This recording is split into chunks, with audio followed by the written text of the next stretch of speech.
Hey there, Victoria here, and welcome to another episode of the Choose to Think podcast. Today we're going to take a deep dive into the whole notion of self-pity. Man, self-pity's like an old familiar friend to me. He comes knocking at my door fairly often, and if I'm wise, I put in the earplugs and resist listening to him. Or, better yet, I tell him to get the heck off my property. Well, what does self-pity have in its arsenal? Well, for one, he's got this uncanny way of comforting me. Stay tuned and I'll tell you a story about how I've learned to deal with this self-pity in my mind and in my heart. But first, a few reminders. So I have something so exciting to share with you today. I've recently created a private Facebook group called Choose to Think. Not only are members listeners to the C2T podcast, we are a faith-filled community of Christians coming together to share our experiences in applying God's word to our thoughts, emotions, and mindsets. We share the nuts and bolts of what we believe and how this affects exactly how we live. We have built this tightly knit and safe community to encourage, support, and educate others when it comes to putting feet to our faith in practical ways. I really hope that you'll join the tribe. The link is in the show notes or just search Choose to Think on Facebook. Also, I created a special freebie for you called The Ultimate Guide to Gratitude. Have you snagged your copy just yet? I think you'll enjoy this PDF. It has printable bookmarks, quotes, action items, to-do lists, all related to the mindset of gratitude. The link to download is in the show notes. And finally, if you would subscribe to the show, or better yet, send a link to a friend or two, I would be forever grateful.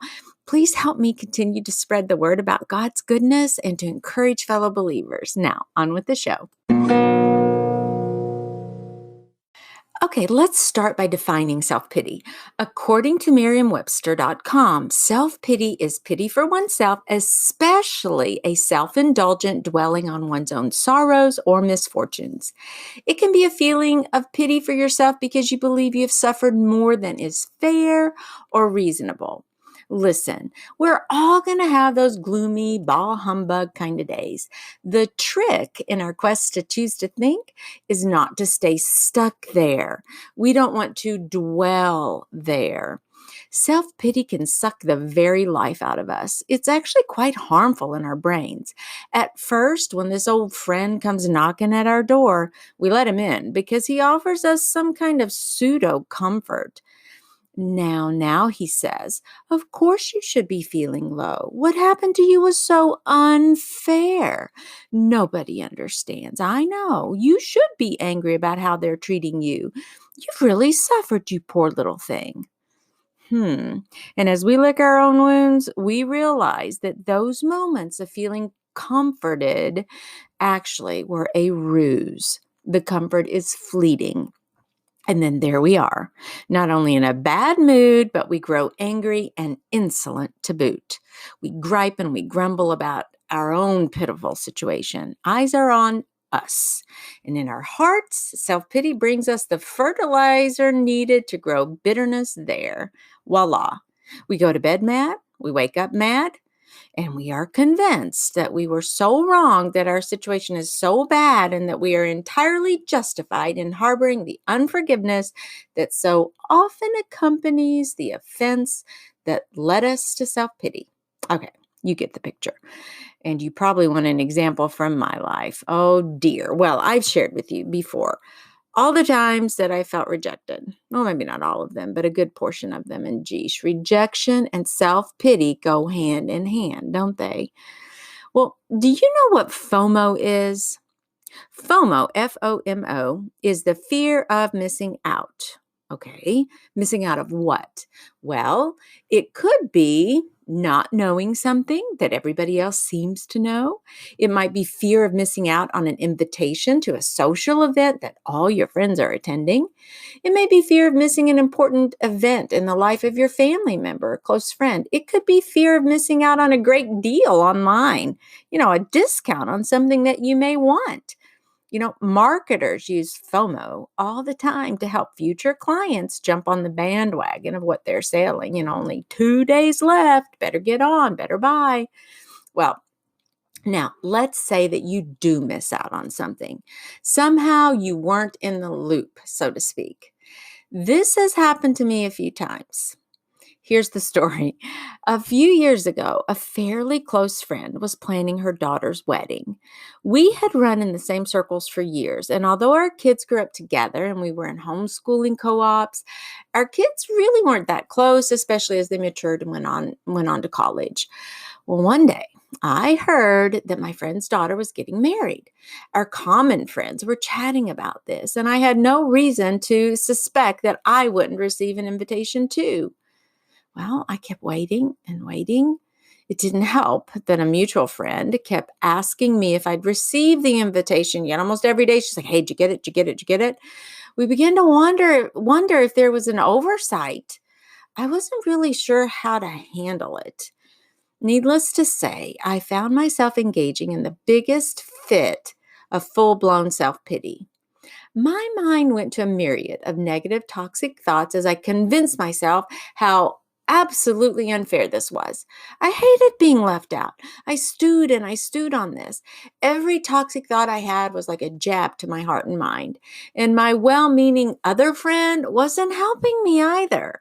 I was in some funk, all right. I was so consumed with myself and so focused on myself.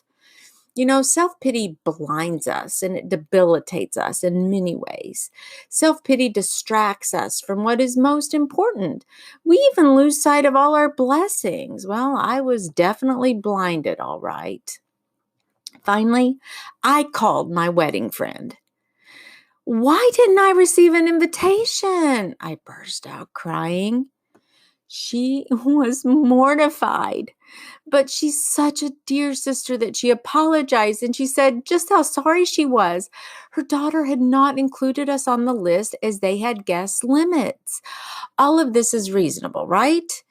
And then it was my turn to experience the fallout from cozying up with Mr. Self-Pity. I think that all the blood dropped from my head during that conversation. It was all I could do to say goodbye quick enough. But it gets worse.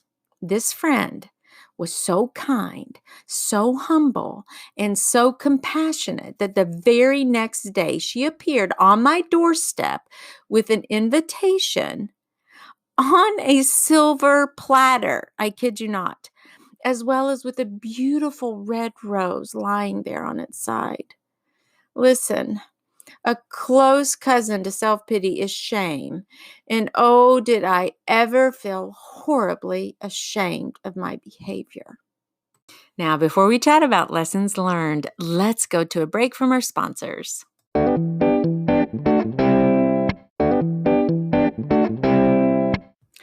So I learned 4 important lessons from this event. Number 1, if I don't get an invitation to an event I expect to be invited to, it's just okay.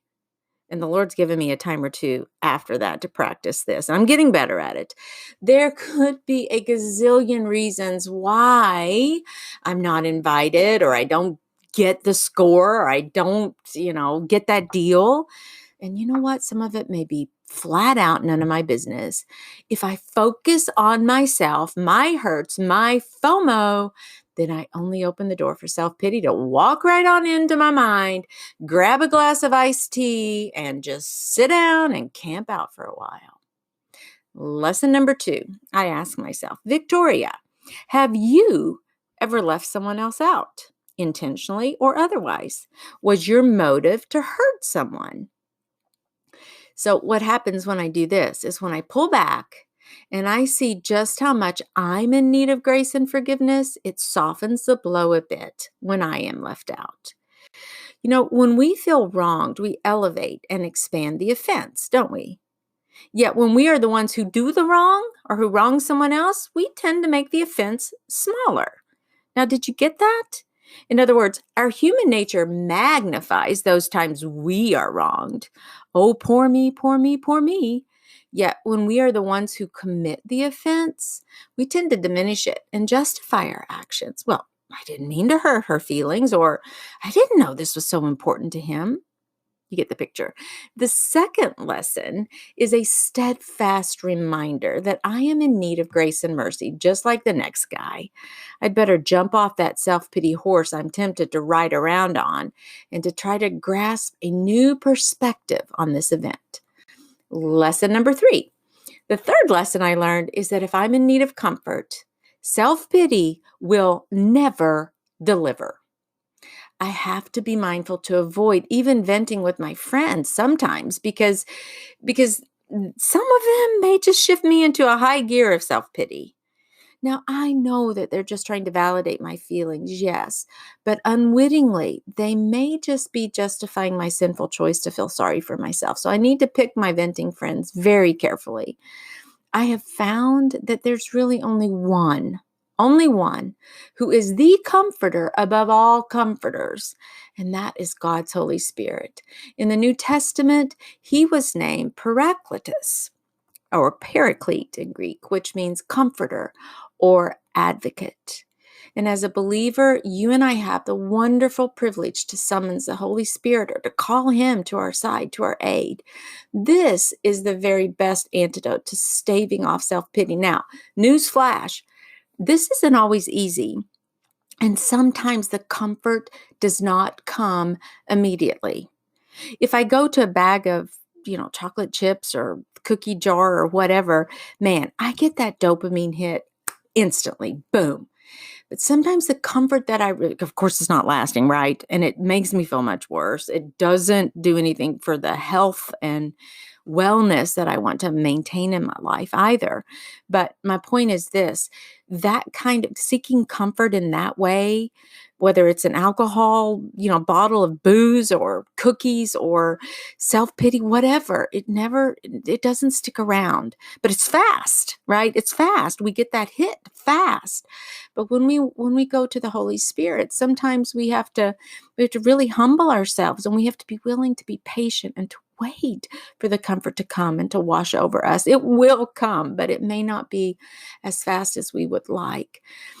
Sometimes I even grab a pencil and paper and I do a quick brain dump, expressing all the hardships that I've endured as a result of the experience.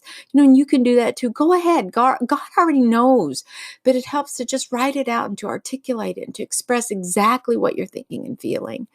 And then you just ask the Spirit to comfort you, to teach you, to even rebuke you if necessary, and to remind you of just how much God loves you. There is no person on earth who loves you anymore. No one. There was no person on earth who unconditionally loved you and went so far as to die for you, taking all your self-pity and all the other junk right onto his shoulders. Jesus had emotions and feelings and temptations, yet he seemingly fought hard to declare God's truth in all situations. We have the mind of Christ, and we can do the same thing. The fourth lesson I learned is that gratitude is the mindset that helps me to pivot quickly from self-pity to truth. You see, when we are grateful, our thoughts are not toxic. They can't be. There's no room for self. Our eyes are turned toward God, somebody greater than us who's in control. We thank him for our many, many blessings. Even in times of trouble and hardship, there's always something to be grateful for. Our country has been riddled with strife and division, yet we can be grateful to know the truth and to fight for this truth in healthy, productive ways. Light, even the smallest flickering, has a way of dispelling the darkness, doesn't it? With gratitude, we are charged to keep our eyes on God, to forgive, to hope, and to profess the truth to a world that doesn't seem to know it sometimes. We are called to be the light. There are always things we can do to be a part of the overarching solution to the aches and pains experienced in this life and in this world. It might be that we write a kind and encouraging note to those on the front lines, so to speak. Maybe we drop off cookies to a neighbor who struggles with fear and feeling alone. Maybe we write a list of all the things that we're blessed by, and we read that list every single day to orient our minds to the truth and just how grateful we really are. We work really hard to discover a way to encourage, to support, and to speak truth. We may find that we are comforted when we seek to comfort, when we become others focused, others minded. That encourages us in the process. Okay, so to sum up, the 4 lessons are: number 1, understand that you will be left out from time to time, but it's just okay. Don't let self-pity through the front door of your mind. Number 2, remember that you too have probably left someone out in your lifetime. Give the very grace that you've received. Number 3, practice seeking the Holy Spirit for guidance and for lasting comfort that only God can deliver. And number 4, pivot to gratitude. Trust God. Be the light. So what you didn't make the team? So what you didn't get invited or earn the grade you thought you deserved? Trust that God has something else in store for you that is a part of His great plan in His perfect time. And by the way, please remember to download the free PDF, The Ultimate Gratitude Guide. The link is in the show notes. Grab your copy today. And listen, if you're wondering, hey, where's the psalm today? I haven't forgotten it. It's on tap. And I chose our lesson on self-pity precisely because this is a psalm of the opposite. It's of thanksgiving or gratitude. Psalm 100 was commonly used by the Israelites when they celebrated with thanks or when they were giving peace offerings. You'll hear a few admonitions to shout and sing joyfully, to serve with gladness, to give thanks and praise and bless God's name. It's short. It's only 5 verses. Let's listen.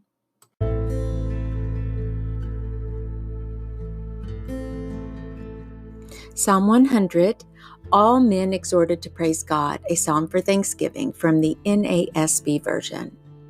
Shout joyfully to the Lord, all the earth. Serve the Lord with gladness. Come before Him with joyful singing. Know that the Lord Himself is God. It is He who has made us, and not we ourselves. We are His people and the sheep of His pasture. Enter His gates with thanksgiving and His courts with praise. Give thanks to Him. Bless His name, for the Lord is good. His loving kindness is everlasting, and His faithfulness to all generations. And this is the word of the Lord. Well, Brain Changer, I hope you're feeling a bit jazzed about rejecting self-pity in your life. Hopefully you're encouraged to be thankful and grateful in practical ways.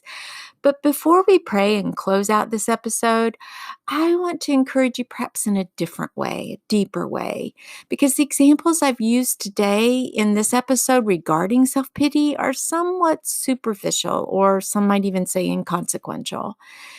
Are we ever allowed to feel self-pity, like for some big-time events that happen, some things that happen to us in our lives? In other words, aren't we justified to feel self-pity, to even stay stuck there if we lose a limb or if we're paralyzed? Or what about if we lose our spouse or our child dies? What if we get fired from our job or our best friend betrays us? Gosh, believe it or not, what I've learned is that the remedy is still the same. We are tasked, no matter our earthly plight, to trust God, His ways, His thoughts, and His will. Now let's pray.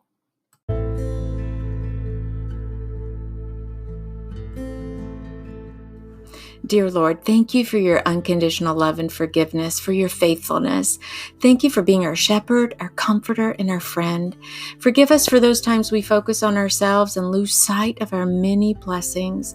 Help us to be the change and to be the light that our world so desperately needs. In Jesus' name, amen.